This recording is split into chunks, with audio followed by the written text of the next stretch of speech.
full wave uncontrolled rectifier with RL load।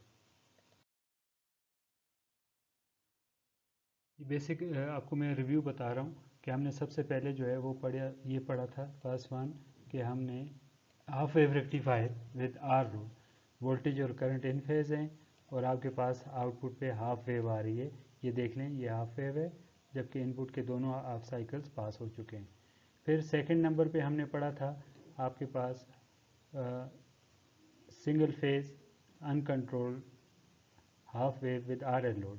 तो इसमें हमने ये ऑब्ज़र्व किया था कि वोल्टेज और करंट जो है इनके दरमियान फेज शिफ्ट आ जाता है due to the presence of inductance, और आपका जो कंडक्शन है वो बीटा तक रहती है।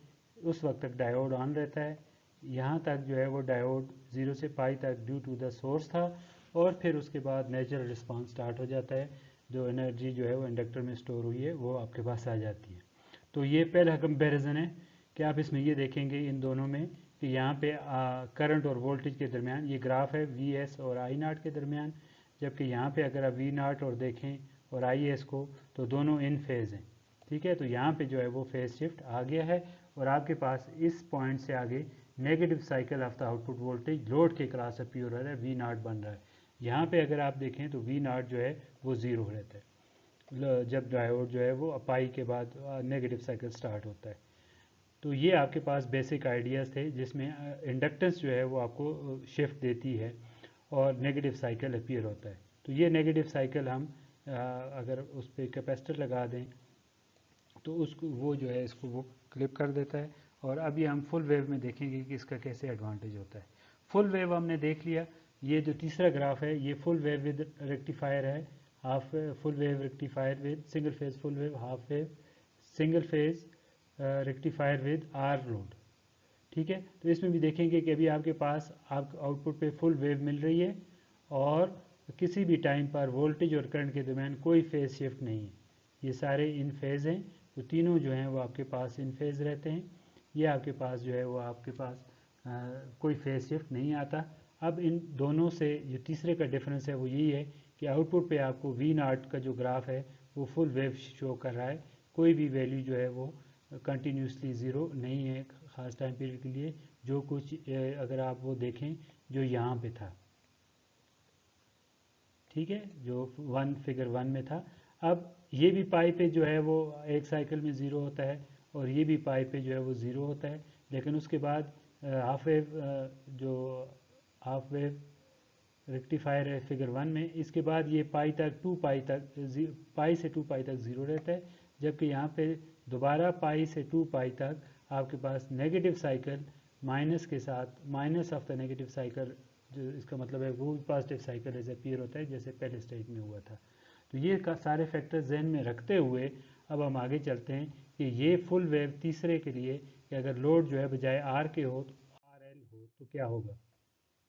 ये आपके पास इसकी बेसिक डायग्राम है, ये आपके पास सप्लाई है, ये आपके पास जो है वो सेकंड कन्वर्टर है, एसी टू डीसी कन्वर्टर, और ये आर एल लोड है आपके पास। अब आप देख लें कि ये फंक्शन जो है वो कैसे करता है।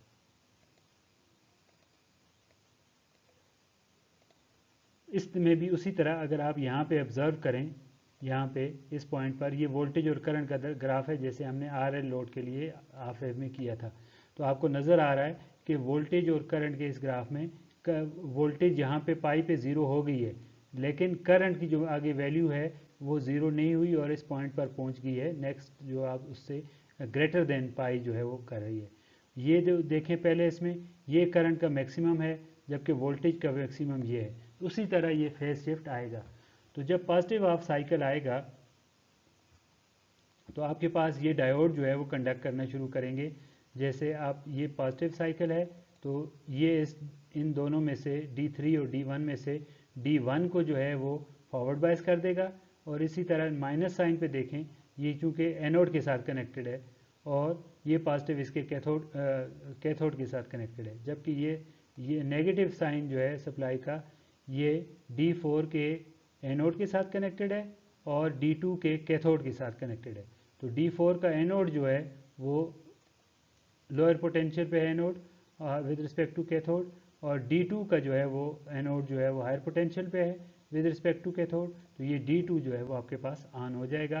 अब कंडक्शन का जो आपके पास पीरियड होगा, वो जो करंट पाथ होगा वो ये होगा, जो मैं रेड लाइन के साथ शो कर रहा हूँ, ये पाथ बनता जाएगा और ये D2 से होता हुआ दोबारा नेगेटिव साइकिल इस पे टर्मिनल पे सप्लाई के टर्मिनेट हो जाएगा। ये इसका पॉजिटिव हाफ साइकिल जो है वो यहाँ पे गुजरेगा। अब पॉजिटिव हाफ साइकिल में इसके पास जब नेगेटिव हाफ साइकिल स्टार्ट होगा तो क्या होगा, अब इसको हम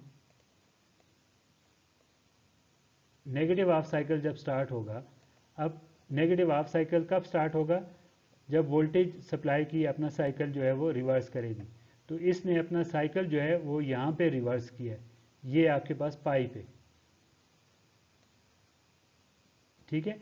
ये कहाँ पे करेगी, ये देखें, ये आपको पाइप पे नज़र आ रहा है, ये सप्लाई के वोल्टेज का ये साइकिल अब नेगेटिव हुआ है। जैसे ही ये नेगेटिव होगा उस वक्त आपका ये नेगेटिव हो जाएगा और ये आपके पास जो है वो पॉजिटिव हो जाएगा। तो नेगेटिव D1 के एनोड के साथ कनेक्टेड है, तो इसका मतलब है कि ये रिवर्स बायस हो जाएगा, ये कंडक्ट नहीं करेगा। और इसी तरह D2 भी जो है वो कंडक्ट नहीं करेंगे। सीक्वेंस ऑफ ऑपरेशन वही है जो प्रीवियसली था। अब D4 और D3 जो हैं वो दोनों कंडक्ट करेंगे। तो अब आपका पाथ ऑफ द करंट क्या होना चाहिए, पाथ ऑफ द करंट क्या होना चाहिए, ये आपके पास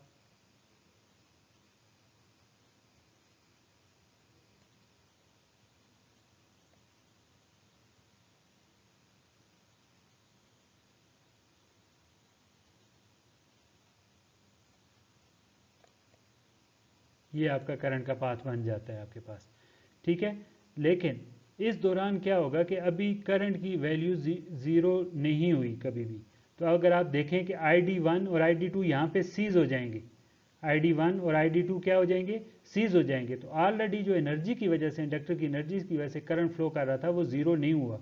तो क्या हुआ, जैसे ही स्विचेस ने पेयर ने अपनी पोजीशन चेंज की कि D1 D2 ऑन से ऑफ में चले गए और D3 और D4 पेयर जो है वो ऑफ से ऑन स्टेट में आ गया।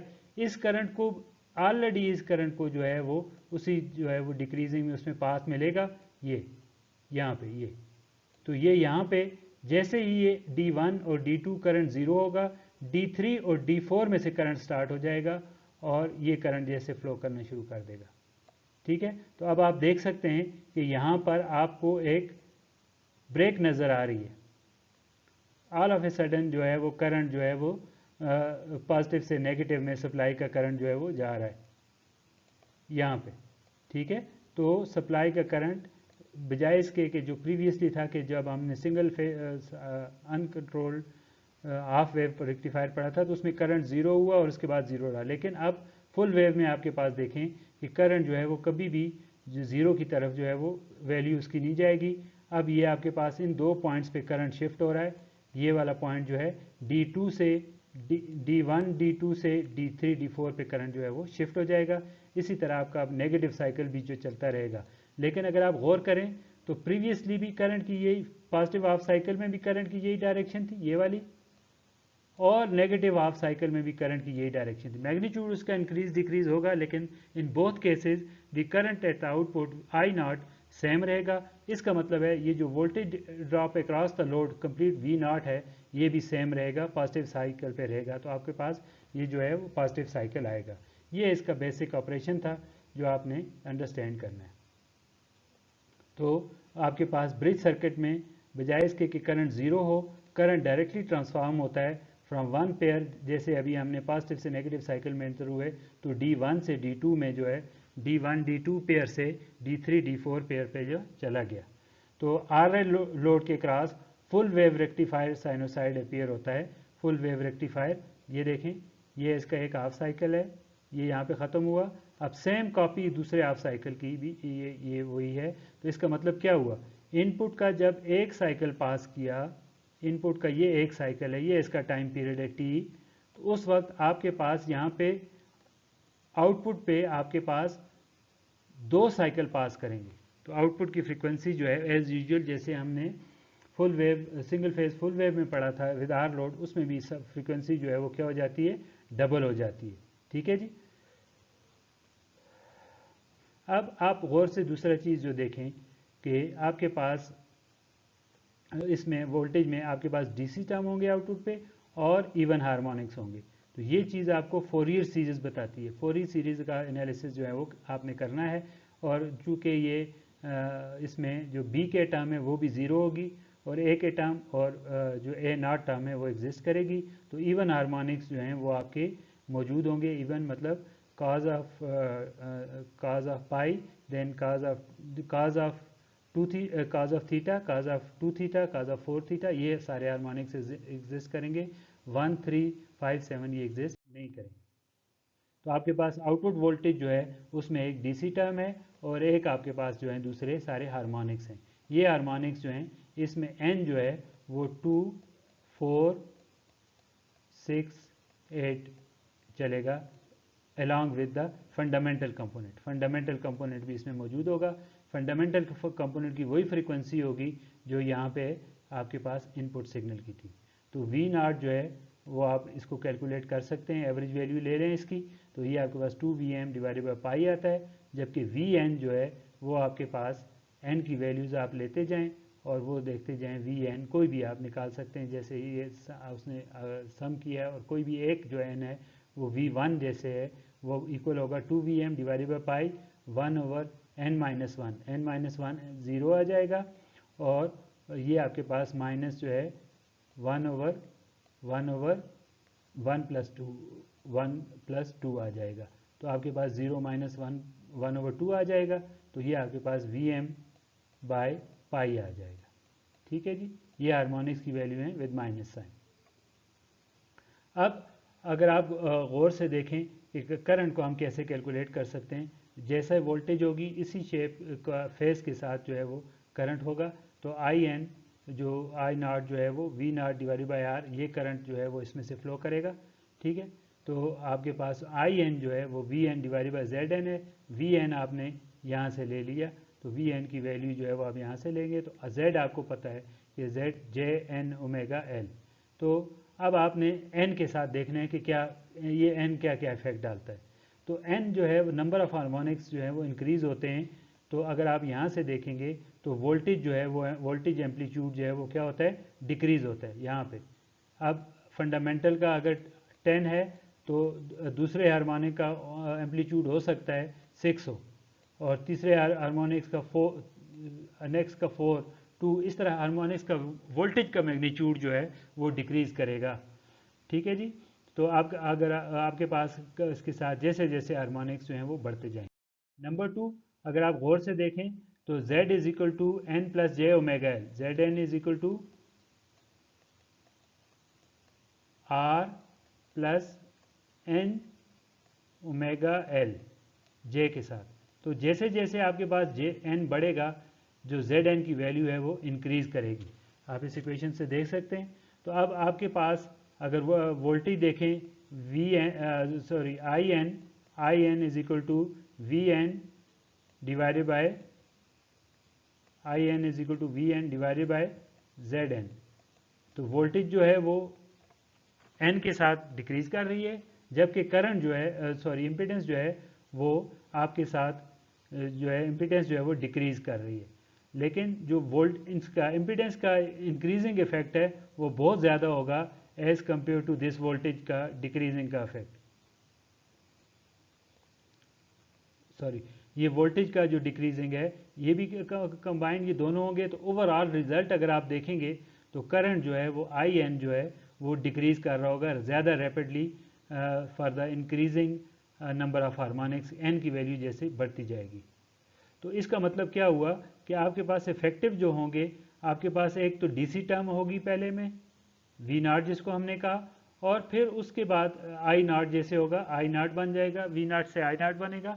तो दूसरा जो है आपके पास बहुत कम हार्मोनिक्स होंगे, अगर हैं भी तो आप उनको जो है वो उनकी जो मैग्नीट्यूड है वो बहुत कम होगा।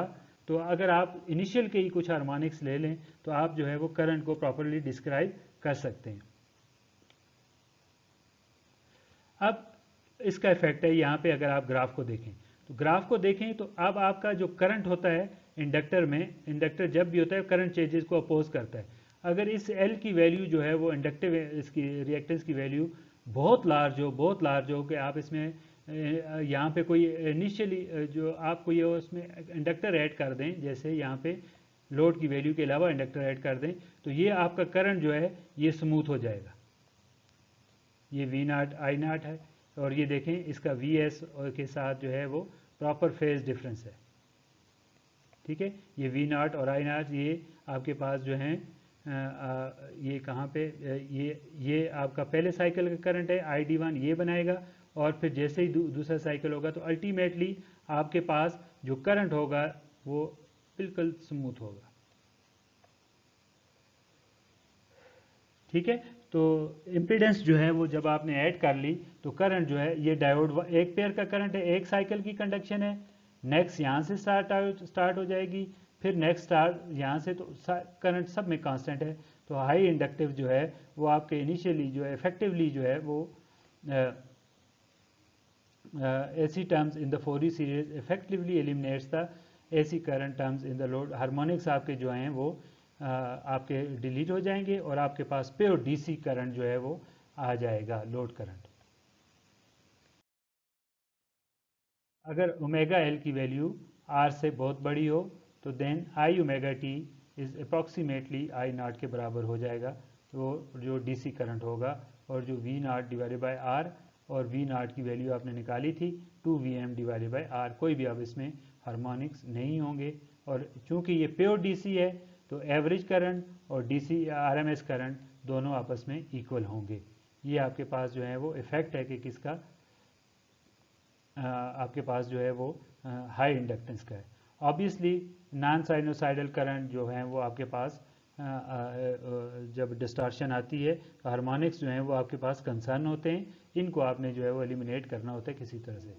तो आपके पास सोर्स में जो अब हार्मोनिक्स आ गए, तो अब आप सोर्स के हार्मोनिक्स को कैसे रिमूव करेंगे।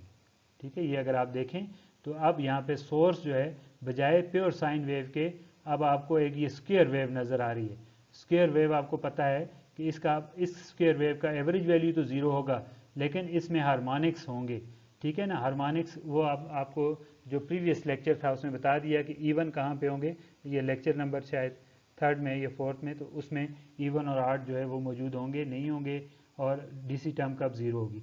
तो ये प्योर जो स्क्वायर वेव होती है इसमें एक फंडामेंटल कंपोनेंट होता है बेसिक फ्रीक्वेंसी का, साइन की फॉर्म में लिख लेते हैं, तो sine omega T, then harmonics sine 2 omega T, इस तरह ये आपके पास चलते जाएंगे, फिर देन 4 और देन इसी तरह आगे। ठीक है, तो इसका मतलब क्या हुआ कि ये जो करंट है सप्लाई का, ये हार्मोनिक्स के साथ है जो आपको अभी अवेलेबल है in during the operation of the full wave rectifier with RL load, and where L is very much greater than R, omega L is very much greater than R, तो उस सूरत में आपके पास ये आएगा। अगरचे आपके पास आउटपुट पे जो है वो DC करंट आपको मिल गया है, प्योर DC करंट जो आपके पास इस शेप का होगा, प्योर DC करंट। ठीक है जी, तो अब हमने total mayor such as the total harmonic distortion, और डिस्टॉर्शन फैक्टर को जो है वो हमने मैयर करना है कि आपके पास ये वैल्यूज़ कैसी आती हैं, और इसके लिए हम हार्मोनिक्स को एलिमिनेट करने के लिए हम फिल्टर्स भी जो है वो यूज़ कर सकते हैं। ये इसकी बेसिक एग्जांपल है जिसमें आपको बताया गया है कि आपने पास जो है वो रेक्टिफायर है, सोर्स है, सोर्स का ये जो वोल्टेज है ये आपके पास जो है उसका V मैक्सिमम 100 वोल्ट है, और ये आपके पास AC टू DC कन्वर्टर है रेक्टिफायर, और लोड की वैल्यूज़ जो हैं वो आपको RLL की वैल्यू गिव हुए हैं। Average current in the load, peak to peak variation in the load, और based on the first AC term in the Fourier series, determine the power absorbed by the load and the load factor of the circuit, और average और RMS current in the diode जो है वो find करने। ठीक है, तो अब आपको पता है कि आपने ये कैलकुलेट की V नॉट, आपके पास बेसिकली ये जो इक्वेशंस है मैंने सारी इसके साथ लिख दी हैं, आपके पास उसमें एक एवरेज टर्म होगी और उसमें हार्मोनिक्स इंक्लूड होंगे। तो एवरेज टर्म जो है वो ऐसे कैलकुलेट होती है, ये आपने कैलकुलेट कर ली, इससे जो है वो आपने एवरेज करंट, लोड करंट या DC वैल्यू जिसको आप कहते हैं वो आपने कैलकुलेट कर लिया जैसे जस्ट फार्मूलाज यूज़ करते हुए। अच्छा, amplitude of the AC terms, अब वो वही फार्मूला है जिसमें आपने ये ये आपके पास जो है वो फार्मूला है जिसमें आपने हार्मोनिक्स की वैल्यू, तो आपने सेकंड, चूंकि इसमें सिर्फ इवन हार्मोनिक्स होंगे तो V2 आपने कैलकुलेट करना है, n की वैल्यू 2 पुट करें हर जगह पर, तो ये आपके पास वैल्यू आती है 42.4। ठीक है जी। V0 को देखें, ये मच ग्रेटर है, इससे ग्रेटर है V0 से, जबकि जैसे जैसे आप अगला हार्मोनिक V4 होगा तो उसकी वैल्यू 8.49 है। तो ये डिफरेंस आप देख सकते हैं जो आपने ऑलरेडी डिस्कस किया कि वोल्टेज का जो हार्मोनिक्स का मैग्नीट्यूड है n के साथ, इंक्रीजिंग n के साथ वो डिक्रीज होता है और इम्पीडेंस जो है वो इंक्रीज होती थी। तो अब आपके पास इसी वैल्यू से V0 और I0 से आप जस्ट IN जो है वो कैलकुलेट कर लें, VN डिवाइड बाई ZN, तो वो आपके पास जो है वो यहाँ पे आपके पास ये वैल्यूज़ आएंगी। ये देखें कि आपके पास सेकेंड हार्मोनिक की वैल्यू जो है वो 3.39 आई है, जबकि फोर्थ की आपके पास 0.47 आई है। जैसे वोल्टेज का मैग्नीट्यूड कम हुआ है ऐसे ही जो है आपके पास इम्पीडेंस करंट का मैग्नीट्यूड भी जो है वो कम हो गया है हार्मोनिक से करंट का।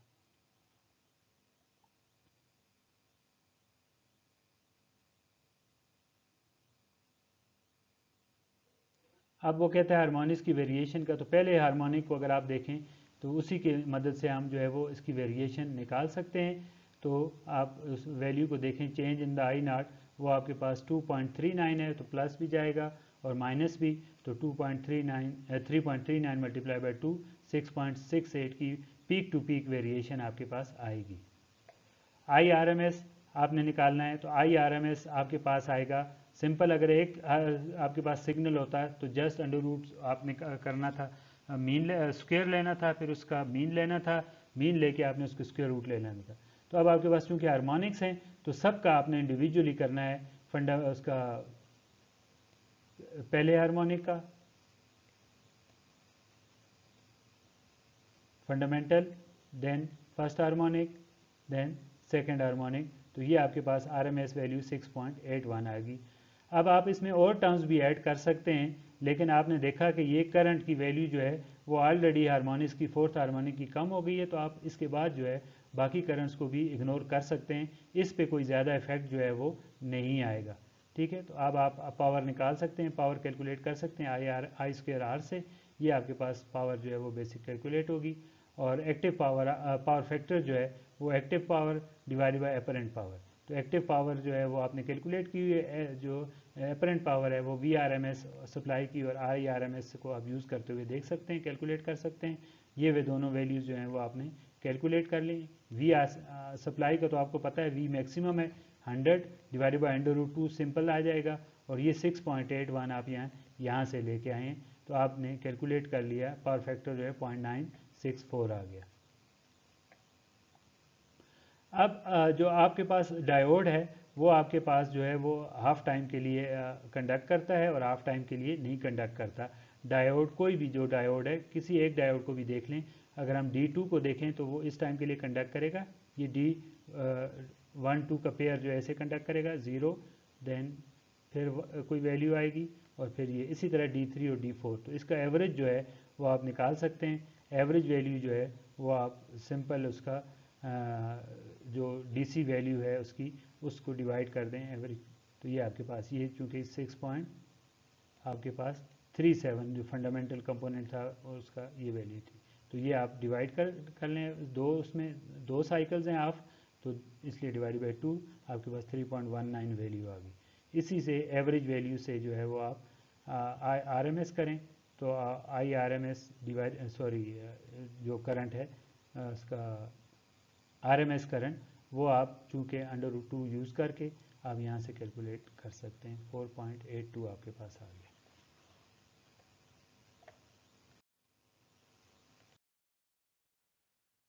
अब ये जो है हमने यहाँ पे नेक्स्ट जो है वो हमने एक फ़िल्टर ऐड किया है इसमें,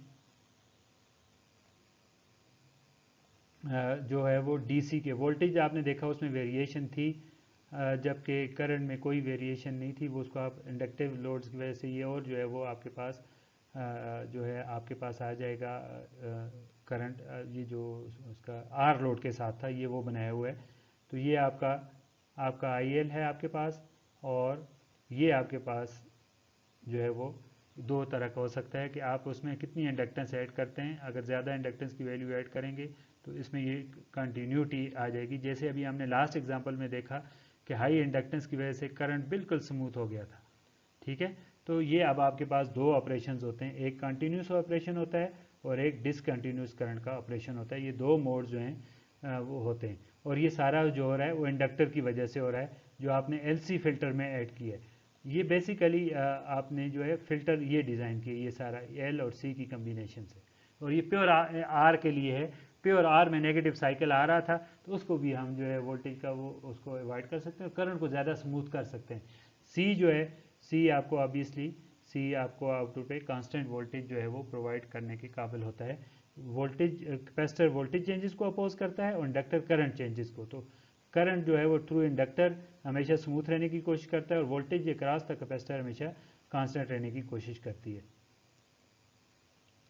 कंटिन्यूस ऑपरेशन में जो है, कंटिन्यूस करंट ऑपरेशन में inductor current is always positive और उसमें ज़ीरो वैल्यू भी नहीं आती। डिसकंटिन्यूस ऑपरेशन में जो नीचे वाला ग्राफ है, इसमें जो है इंडक्टर करंट जो है वो पॉजिटिव वैल्यू होती है और ज़ीरो वैल्यू भी होती है आपके पास।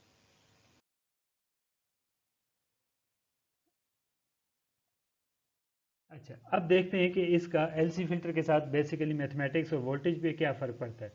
अब अगर आप ये यहाँ पे इस जगह पर देखें, इस जगह पर ये आपके पास एक लूप बनती है, ठीक है जी, जिसमें वी एक्स जो है that is equal to sum of the voltage across the inductor V L plus that voltage V naught. ठीक है, और जो आपके पास ये जो वी एक्स है, मैं इसको डिलीट कर देता हूँ, ये जो वी एक्स है ये आपके पास रेक्टिफायर के आउटपुट पे वोल्टेज है। यहाँ पर रेक्टिफायर और आपके पास ब्रिज रेक्टिफायर है, तो ये वोल्टेज कैसी होगी अगर आप इसको देखें तो ये वोल्टेज इस शेप में होगी, फुल वेव रेक्टिफायर के आउटपुट पे वोल्टेज। इसकी आपने एवरेज वैल्यू कैलकुलेट की थी जो 2 Vm डिवाइडेड बाई पाई है। Full wave bridge rectifier with R load, ये आपके पास वोल्टेज आती है। और आपको पता है कि स्टडी स्टेट में जब आपके पास जो एवरेज वोल्टेज है अक्रॉस द इंडक्टर वो हमेशा ज़ीरो होती है। वोल्टेज अक्रॉस द इंडक्टर क्या होती है, ज़ीरो होती है। तो इसका मतलब क्या हुआ कि इस KVL के मुताबिक that is V X is equal to V across the inductor plus V naught. तो वी आपके पास वी एक्स जो है वो जब ये ज़ीरो हो जाएगा तो वी एक्स जो है वो डायरेक्ट किसके इक्वल होगा, वी नॉट के। तो आउटपुट पे जो वोल्टेज है उसका एवरेज वैल्यू 2 Vm/पाई आएगा। इसको आप यहाँ से देख सकते हैं। तो इसी तरह एवरेज इंडक्टर करंट जो है वही होगा, IL भी वही होगा और IR भी वही होगा। तो IR जो है वो वी नॉट के क्रॉस है, तो जो आई नॉट रजिस्टेंस से फ्लो कर रहा है और जो वोल्टेज है उसके क्रॉस वी नॉट, तो V naught divided by R आपके पास आ जाएगा करंट जो है IR, एवरेज इंडक्टर करंट या एवरेज रेजिस्टेंस करंट।